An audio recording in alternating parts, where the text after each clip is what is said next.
Je vais vous dire, ça fait depuis que c'est arrivé, on n'a pas encore dormi. On n'a pas encore dormi.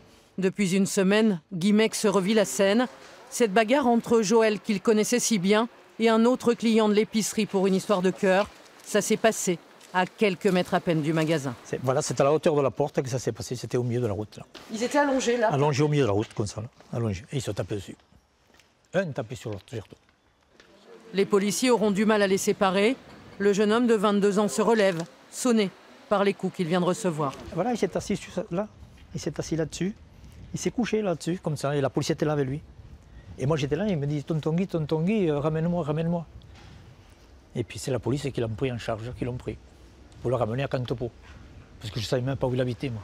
Joël dit Monica a refusé d'aller aux urgences. Il s'effondre quelques minutes plus tard dans son quartier. Et cette fois, il ne se relève pas. La bagarre ne serait pas en cause. L'autopsie parle d'un arrêt cardiaque. Ses proches n'y croient pas.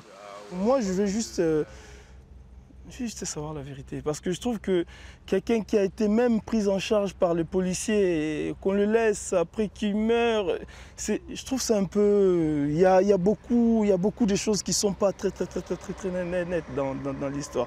Il faut nous expliquer comment un jeune garçon, encore une fois en pleine forme, qui n'a jamais eu de soucis médicaux, peut tout d'un coup subir une crise cardiaque dans des conditions, encore une fois, particulières, puisqu'il venait de se faire agresser et cette scène de violence, manifestement, ne peut pas être neutre.